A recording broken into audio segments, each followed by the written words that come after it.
નમસ્કાર, good morning. સોમવારે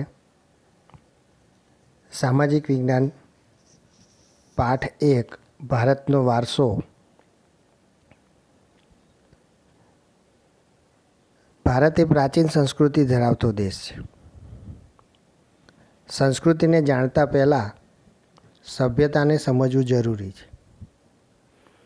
એવું કહેવાય છે કે વિશ્વમાં કેટલીક સભ્યતાઓનો વિકાસ થયો, જેમાં મેસોપોટેમિયા, મિસર, ભારત, ચીન, જાપાન જેવી અનેક સભ્યતાઓનો વિકાસ થયો.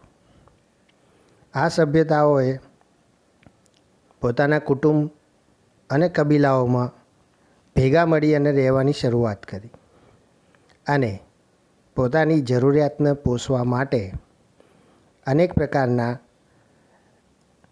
કુદરતમાંથી પ્રાપ્ત થતા જળ અને ચેતન સાધનોનો ઉપયોગ કરી અને જરૂરિયાતો સંતોષવા માંડ્યા.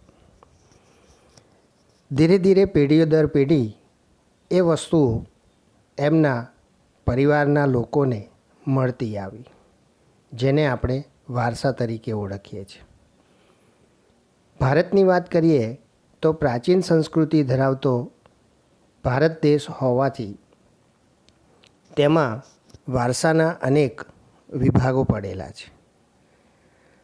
ગ્રંથની દૃષ્ટિએ જોઈએ તો ભારતમાં વર્ષોથી ઋષિમુનિઓ દ્વારા અનેક દાર્શનિક અને ધાર્મિક ગ્રંથોનું લખાણ થયું છે. એમાં વેદો એ મુખ્ય છે. વેદો ઉપરથી પુરાણો ઉતરી આવ્યા. એ પુરાણમાં ભારતનો પણ ઉલ્લેખ થયેલો જોવા મળે છે. જેમાં વિષ્ણુ પુરાણની અંદર ભારતનો વિશેષ ઉલ્લેખ થયેલો જોવા મળે છે. તેમાં સંસ્કૃતમાં એક શ્લોક લખેલો છે. એ શ્લોકના આધારે એનું ભાષાંતર જોઈએ, એનો અર્થ ગ્રહણ કરીએ તો સમુદ્રની ઉત્તરે અને હિમાલયની દક્ષિણે આવેલા સ્થળનું નામ ભારત વર્ષ છે. ભારત વર્ષ એવું નામ આપવામાં આવ્યું છે. અને એ ભારત વર્ષમાં એટલે કે ભારત ભૂમિમાં રહેતા જે લોકો છે, જેને ભારતના સંતાનો તરીકે એટલે કે ભારતીયો તરીકે ઓળખવામાં આવે છે. મોટે ભાગે એવું કહેવાય છે કે ભારત એ ધાર્મિક પરંપરાઓ ધરાવતો દેશ છે. તો મોટે ભાગે આપણે ત્યાં આગળ શુભ કાર્યોમાં ભારતને અલગ અલગ નામથી ઓળખવામાં આવે છે. જેમાં ભારત વર્ષ, ભરતખંડ, જંબુદ્વીપ, આર્યાવ્રત. ભારત વર્ષ અને ભરતખંડ વિશે તો તમને સીધી સમજ મળી જાય છે. જંબુદ્વીપ મતલબ કે એનો અર્થ એવો થાય છે કે આપણા ભારતની ભૂમિ ઉપર જાંબુના વૃક્ષોનો સમૂહ હતો, જેથી એને જંબુદ્વીપ તરીકે ઓળખવામાં આવે છે. અને આપણા પ્રાચીન ધર્મ પુસ્તક રામાયણમાં પણ જામવંત નામના એક પાત્રનો આપણે હમણાં જ પરિચય સિરિયલમાં લીધેલો છે.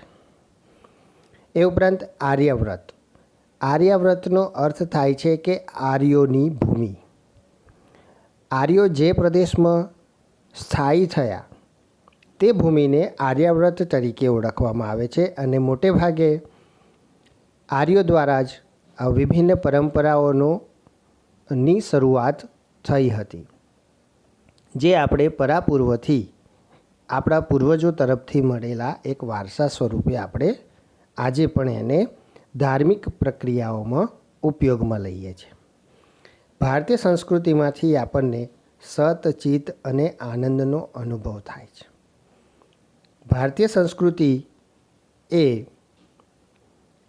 સત, ચિત્ત અને આનંદની અનુભૂતિ કરાવે છે. એનો અર્થ એવો થાય, સત એટલે સત્ય, ચિત્ત એટલે સ્થિરતા અને આનંદ એટલે પોતાની જ મસ્તીમાં રહેવાવાળા નિજાનંદ. જેમાં ધર્મ પણ આવી જાય છે, સામાજિક જીવન પણ આવી જાય છે અને આનંદ પ્રમોદની વાતો પણ આવી જાય છે. આ ઉપરાંત અહીં આવીને અનેક પ્રજાતિઓ ભિન્ન ભિન્ન સંસ્કૃતિઓ સાથે વસવાટ કરતી હતી, જેના દ્વારા એક સંસ્કૃતિના લક્ષણો બીજી સંસ્કૃતિમાં ભળી ગયા, જેને આપણે આદાન પ્રદાનની પ્રક્રિયા તરીકે ઓળખીએ છીએ. ભારતીય સંસ્કૃતિ એમ કરતાં કરતાં ધીરે ધીરે એ સમૃદ્ધ બની.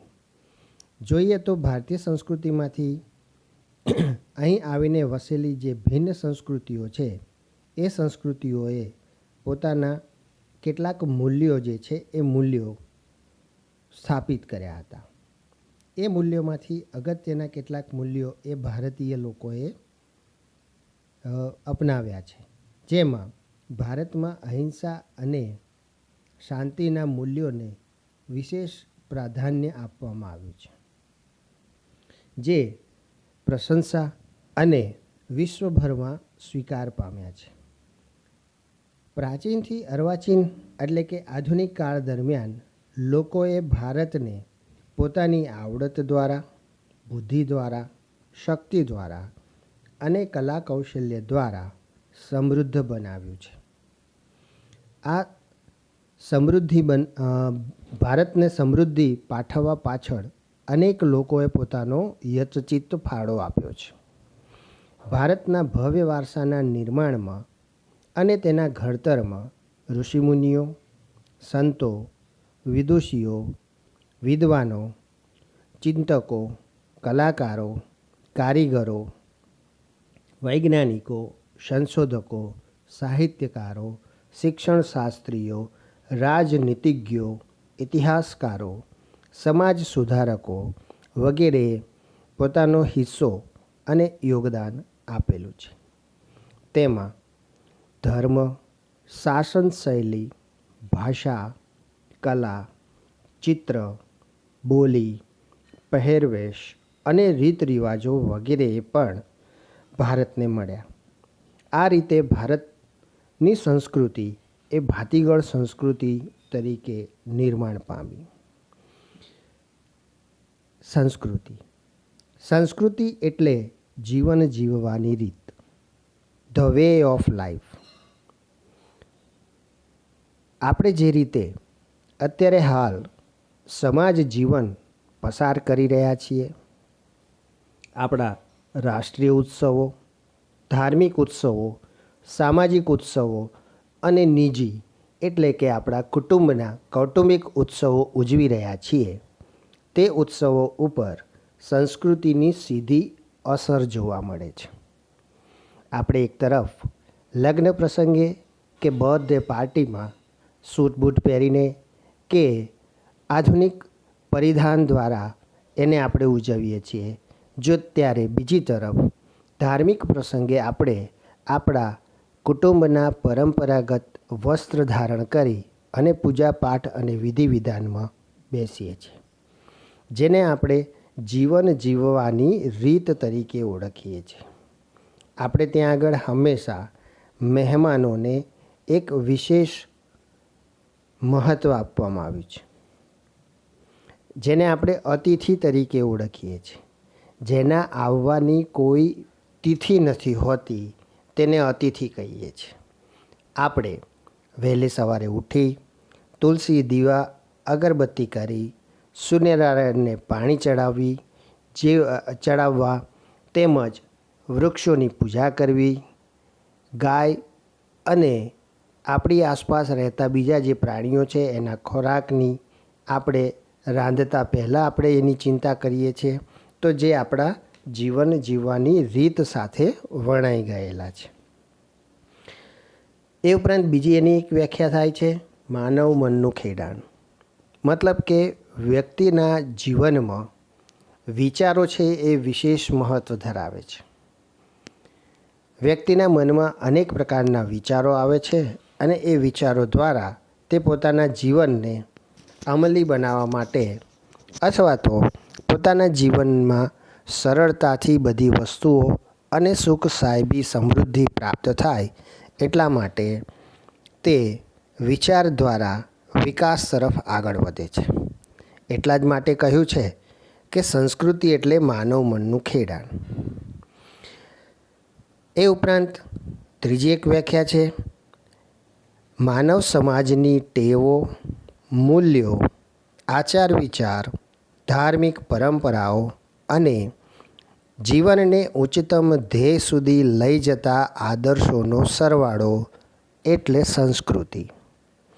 તે ઉપરાંત એક સરળ અને સાદી વ્યાખ્યા જોઈએ તો ગુફાથી ઘર સુધીની વિકાસ યાત્રા. ગુફાથી ઘર સુધીની વિકાસ યાત્રામાં જોઈએ તો આપણે સૌ જાણીએ છીએ કે માનવ સંસ્કૃતિ એટલે કે માનવીનો જે આદિમાનવમાંથી માનવ તરફનો જે પ્રયાસ અને પ્રયત્ન હતો તે આપણને ગુફાથી ઘર સુધીની વિકાસ યાત્રા દર્શાવે છે. પહેલાં આદિમાનવ પોતાના જીવનને જીવવા માટે જંગલમાં ભટકતું જીવન જીવતો હતો. સતત ને સતત એક જગ્યાએથી બીજી જગ્યાએ ચાલતો હતો. ખોરાકની શોધમાં જંગલમાં આમથી તેમ ભટકતો. રાત પડે ત્યાં સૂઈ જતો. સૂરજ ઉગે ફરી પાછું એ ચાલવાનું શરૂ કરતો. તો આમ ધીરે ધીરે ઋતુ પરિવર્તન દ્વારા એને ઠંડી, ગરમી અને વરસાદનો અહેસાસ થતાં તે ગુફામાં રહેવાની શરૂઆત કરી. વધારે ઠંડીથી બચવા માટે અગ્નિની શોધ કરી. ભારે ભરખમ વસ્તુઓને એક જગ્યાએથી બીજી જગ્યાએ લઈ જવા માટે એણે ઝાડના થળિયાને પૈડા તરીકે ઉપયોગ કરી અને એક નવું સંશોધન કર્યું, જેને આપણે વ્હીલ એટલે કે પૈડા તરીકે ઓળખીએ છીએ. અને ત્યાર પછી તો માનવીના મગજની અંદર એટલું બધું ઊંડાણપૂર્વકનું ખેડાણ થયું કે આજે આપણે વગર પાંખે પણ હવામાં ઉડી શકીએ છીએ.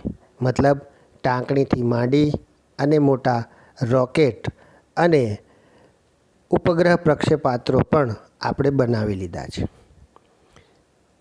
21મી સદી બાદ તો આપણી જે 4 વ્હીલ ગાડીઓ છે એ ગાડીઓને પણ પાંખો ફૂટી નીકળશે એવું વૈજ્ઞાનિકો કહી રહ્યા છે, જે આપણને ગુફાથી ઘર સુધીની વિકાસ યાત્રા તરફ એ સૂચવે છે. સંસ્કૃતિ પછી આપણે વારસાને સમજીએ. વારસો એટલે આપણને આપણા પૂર્વજો તરફથી મળેલી અમૂલ્ય ભેટ છે, જે આપણી પરંપરાઓ આપણને શીખવે છે. વડીલોને પગે લાગવું,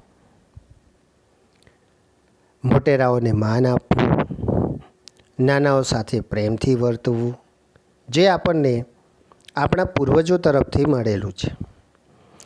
એ ઉપરાંત આપણે સમૂહ કુટુંબ ભાવનામાં માનીએ છીએ. ખાસ કરીને પૂર્વના દેશોમાં એ વિશેષ જોવા મળે છે અને એમાં પણ ભારતમાં એ સવિશેષ જોવા મળે છે.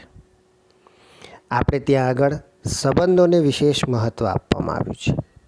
આપણે કોઈને પણ મનને ન દુભાય, કોઈનો આપણે મનમાં પણ ખરાબ વિચાર નથી કરતા, એ માટેની વિચાર પદ્ધતિ આપણને આપણા પૂર્વજો તરફથી પ્રાપ્ત થઈ છે.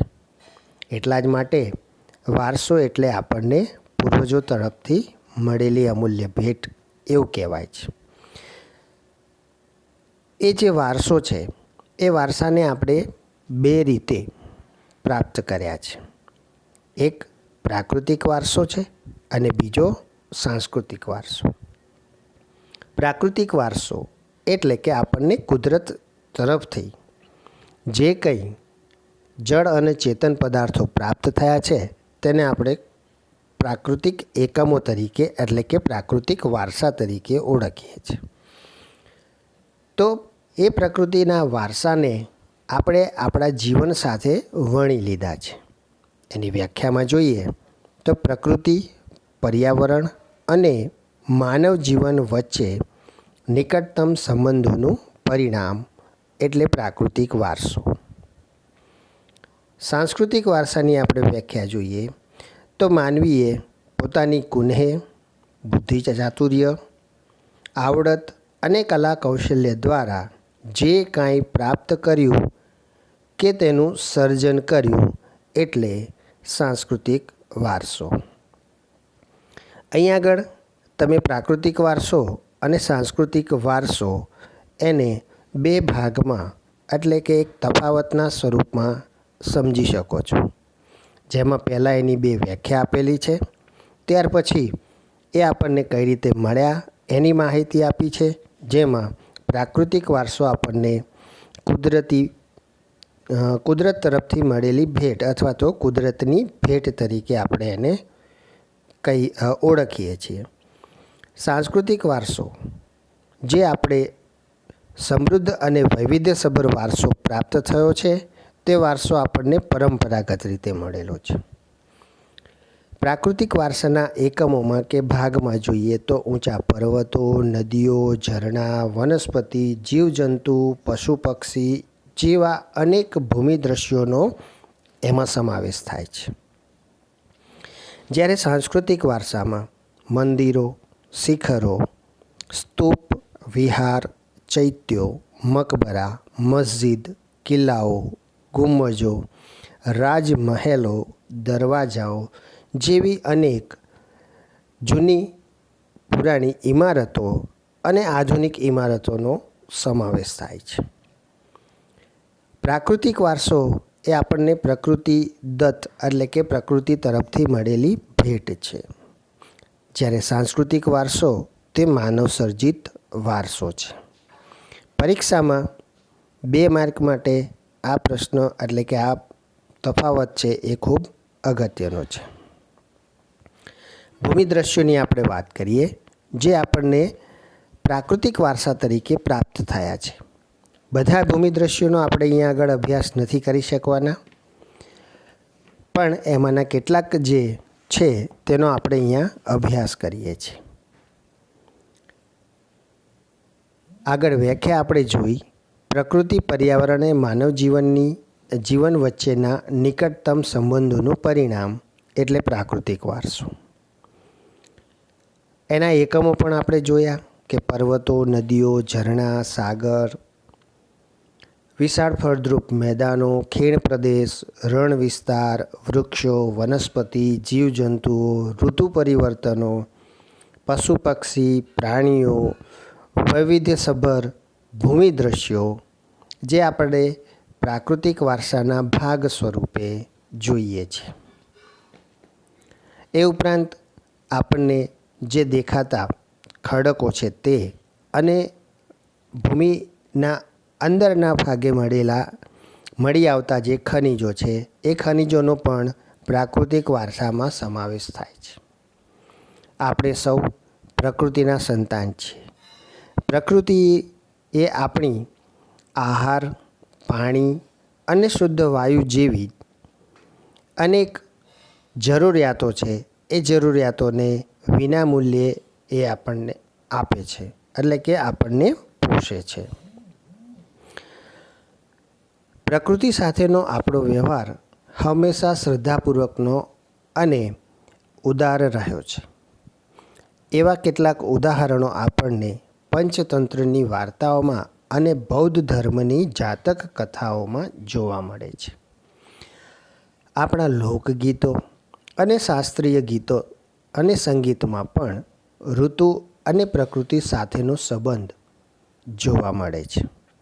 એટલા જ માટે આપણે ત્યાં આગળ અને ખાસ કરીને ગુજરાતમાં ઉત્તરાર્ધ મહોત્સવ ઉજવવામાં આવે છે, જે ઉત્તરાયણ સાથે સંબંધ ધરાવે છે. હોળીનો તહેવાર આપણે ગીતો સાથે ઉજવીએ છીએ, પરંપરાગત ગીતો સાથે. તાનારીરી મહોત્સવ વડનગરમાં થાય છે, એ પણ પ્રકૃતિના સંબંધો સાથે જોડાયેલો છે.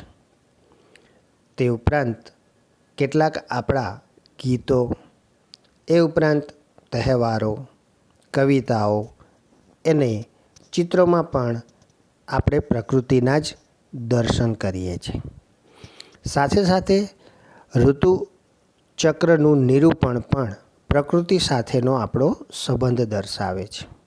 તમે જોયું હશે કે જેમ ઋતુ પરિવર્તન થાય છે તે પ્રમાણે આપણે આપણા પહેરવેશ, ખોરાક, રીત રિવાજો, પરંપરાઓ અને આપણી રીતભાતને બદલીએ છીએ.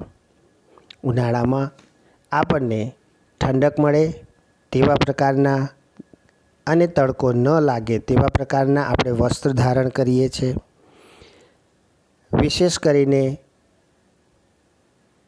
ઉનાળાની ઋતુમાં આપણે પાણીનું પ્રમાણ વધુ હોય તેવા પ્રકારનો આહાર આપણે સ્વીકારીએ છીએ. બીજી તરફ ચોમાસામાં એટલે કે વર્ષા ઋતુમાં આપણે ભીંજાઈએ નહીં તેવા પ્રકારના વસ્ત્રોનું ધારણ કરીએ છીએ. જ્યારે શિયાળામાં ઠંડી ઓછી લાગે તેવા પ્રકારના વસ્ત્રો આપણે ધારણ કરીએ છીએ. તો જે આપણા પ્રકૃતિ સાથેના સંબંધને નિરૂપે છે.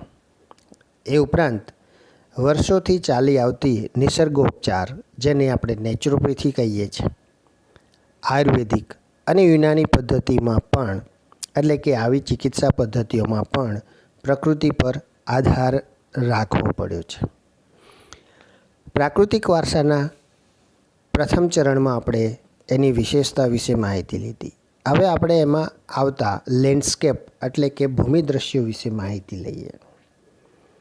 તો આપણે સૌ જાણીએ છીએ કે ભારતની ઉત્તરે હિમાલય નામનો મોટો વિશ્વમાં લાંબી શૃંખલા ધરાવતો પર્વત શ્રેણી જે છે તે આવેલી છે.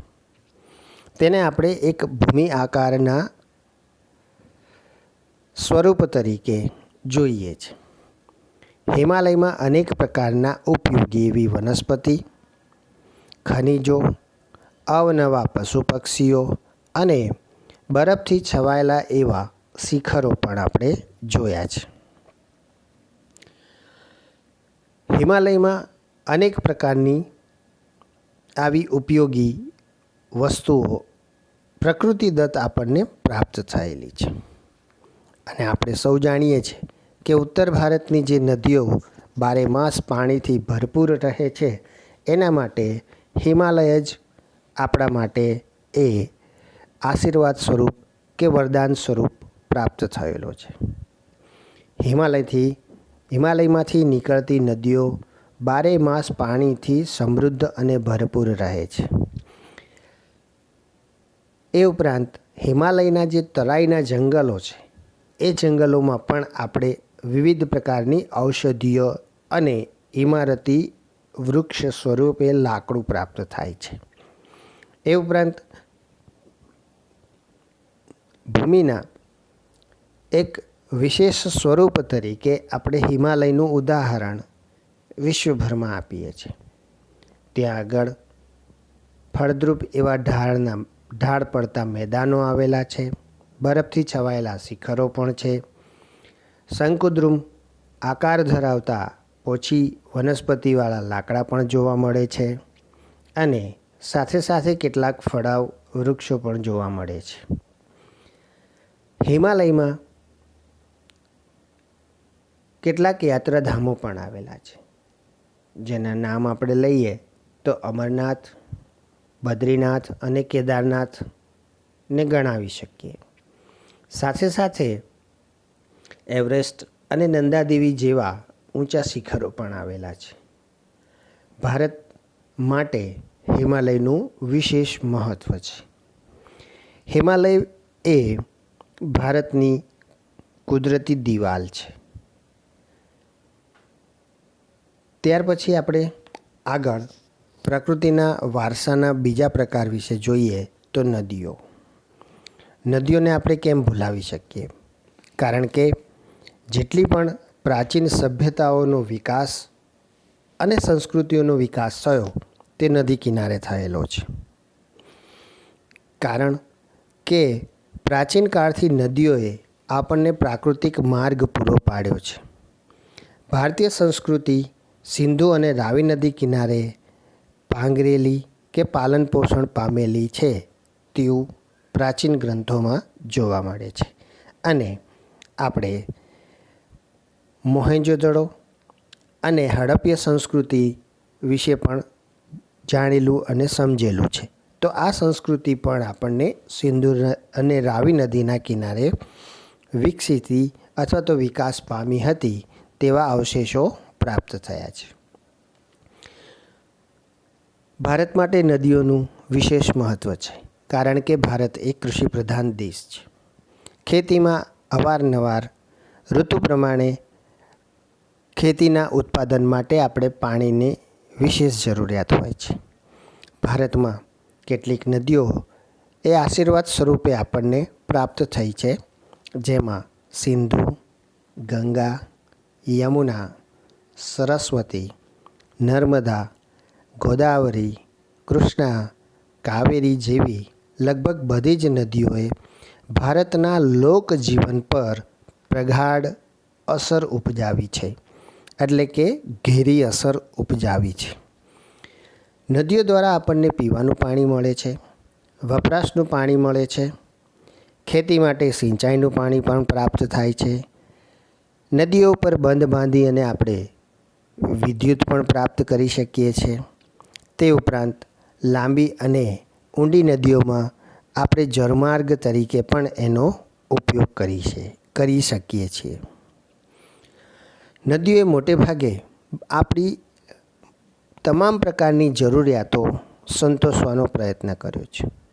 એટલા માટે નદીઓનું માનવના જીવનમાં એક અગ્રીમ અને વિશેષ સ્થાન છે. તે ઉપરાંત નદી કિનારેની માટીમાંથી આપણે વાસણો, મકાનોના લીંપણ, એ ઉપરાંત ઉદ્યોગોના વિકાસ માટે પાણીનો ઉપયોગ એ આપણી વિશેષ જરૂરિયાત બની ચૂકી છે. માનવીએ નદીના પાણીનો ઉપયોગ અનેક રીતે વર્ષોથી કર્યો છે અને આજે પણ આપણે આધુનિક સમયમાં પણ કરતા આવ્યા છીએ. આમ નદીઓએ ભારતીયોના પ્રજાજીવનને સમૃદ્ધ બનાવ્યું છે. આપણી સંસ્કૃતિ પ્રાચીન કાળથી નદી કિનારેના ઉષા અને સંધ્યા, ઉષા એટલે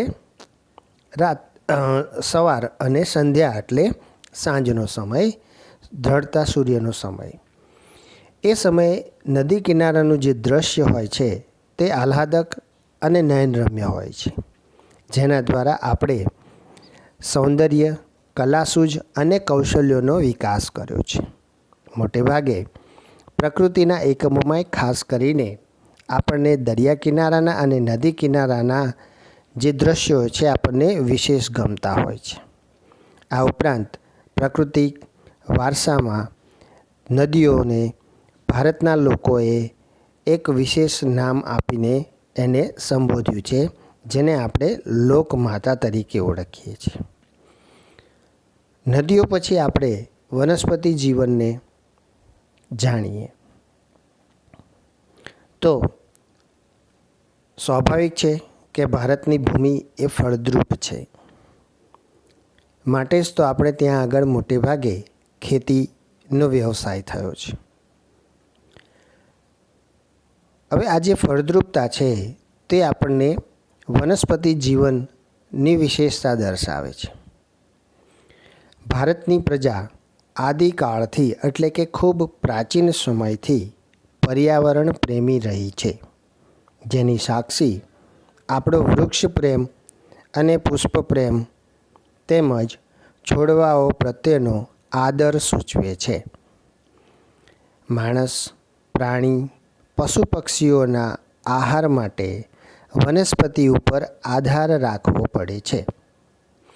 ભારતમાં વડ, પીપળો અને તુલસી જેવા છોડ અને વૃક્ષોની પૂજા થાય છે. એ ઉપરાંત આપણે પૂજા, ધૂપ દીપ અને આરતીની પરંપરા પણ પ્રકૃતિની પૂજામાંથી જ શીખ્યા છીએ.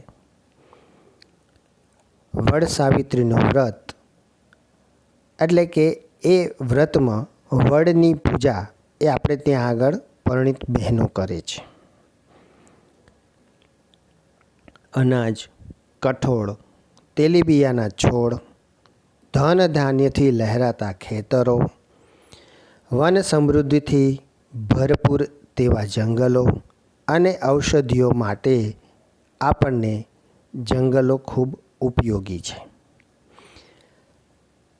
આપણા આ જંગલોમાંથી કેટલીક ઔષધિઓ પણ આપણને પ્રાપ્ત થાય છે, જેમાં હરડે, આમળા, બહેડા, કુંવરપાઠું, અરડુસી અને લીમડાનો સમાવેશ થાય છે. એ ઉપરાંત એ જંગલોમાં નાના છોડવાઓ પણ ઉગે છે, જેને આપણે પુષ્પ છોડ તરીકે ઓળખીએ છીએ. આપણે પૂજામાં એ ઉપરાંત શૃંગારમાં અનેક પ્રકારના પુષ્પોનો ઉપયોગ કરીએ છીએ. એ પુષ્પોમાં મોગરો, ગુલાબ, કમળ, ડમરો, સૂરજમુખી, ચંપો, નિશાગંધા, જુહી વગેરે જેવા પુષ્પોએ માનવ જીવનને સુંદર, સુવાસિત, નિરામય અને સમૃદ્ધ બનાવ્યું છે. આમ ભારતના સામાજિક ધાર્મિક જીવન પર વનસ્પતિનો અસરકારક પ્રભાવ રહ્યો છે અને રહેશે. ત્યાર પછી ચોથો પ્રકાર આપણે જોઈએ તો વન્યજીવન, જેને આપણે વાઇલ્ડ લાઈફ કહીએ છીએ. તો મનુષ્ય પણ પહેલાં જંગલમાં જ જીવતો હતો, એટલે આજે પણ આપણે વન્યજીવો સાથે જોડાયેલા છીએ. પ્રાચીન સમયથી ભારત દેશ પ્રકૃતિ પ્રેમી હોવાની સાથે સાથે પ્રાણી પ્રેમી સંસ્કૃતિ ધરાવતો દેશ પણ છે.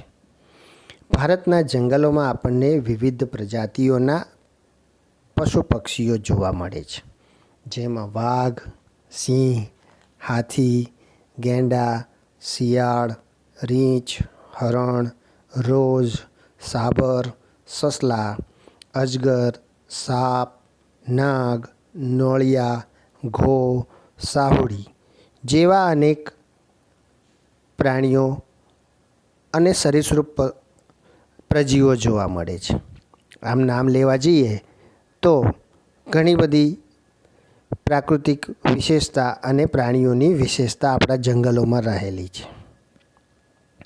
વિશ્વમાં ક્યાંય ન જોવા મળતા એવા એશિયાઈ સિંહો માત્ર ગુજરાતના, મતલબ કે આપણા ગુજરાતના ગીરના જંગલોમાં જોવા મળે છે. આપણી ધાર્મિક માન્યતાઓમાં લોકોએ કેટલાક વન્યજીવોને એટલે કે વાઘ, મોર, મગર, ગરુડ વગેરેને દેવદેવીઓના વાહન તરીકે સ્થાન આપ્યું છે. જે આપણે સૌ ભગવાનની પૂજા કરતી વખતે એ પ્રાણીઓની પણ પૂજા કરીએ છીએ. આપણે ત્યાં આગળ કહેવત પણ છે કે મહાદેવની સાથે પોઠિયો પણ પૂજાય, મતલબ કે આપણે પ્રાણીઓની પણ પૂજા કરીએ છીએ. આપણા વિભિન્ન પ્રકારના જે ધાર્મિક તહેવારો અને ઉત્સવો છે એ ઉત્સવો દરમિયાન આપણે એ પ્રાણીઓને સાચવવા માટે અથવા તો એને જીવાડવા માટેનો પ્રયાસ કરીએ છીએ. એ ઉપરાંત પ્રાણીઓને વિશેષ આપણા જીવનમાં જરૂરિયાત છે અથવા તો આપણા જીવનમાં એની વિશેષ મહત્ત્વ રહેલું છે એ પણ આપણે સમજીએ છીએ.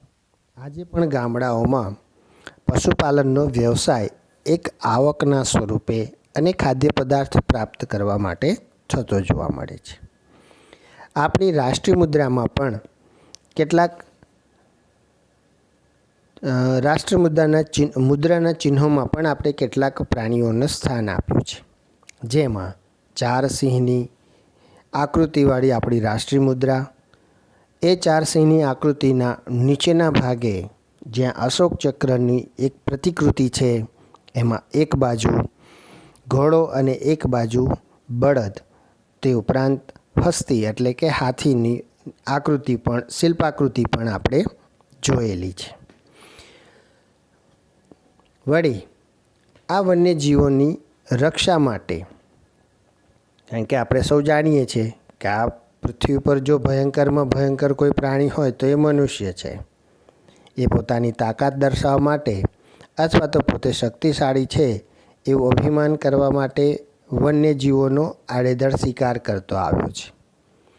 તો આજના સમયમાં ભારત જેવા પ્રકૃતિ પ્રેમી દેશમાં વન્યજીવોના શિકાર માટે પ્રતિબંધ મૂકેલો છે. અને જે પ્રકૃતિ આધારિત પશુ પક્ષીઓ કે પ્રાણીઓની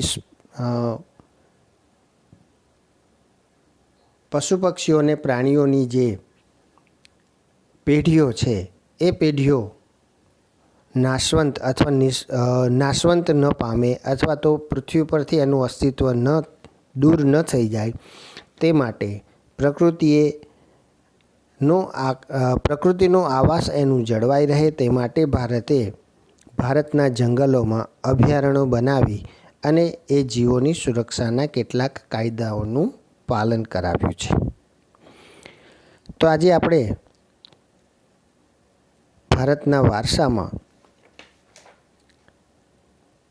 જે કંઈ માહિતી પ્રાપ્ત કરી, વારસો અને સંસ્કૃતિના બે ભાગ, પ્રાકૃતિક વારસો અને સાંસ્કૃતિક વારસો, આમાં આપણે અત્યારે એટલે કે આજે પ્રાકૃતિક વારસાના એકમો અને એની વિશેષતા વિશે માહિતી લીધી.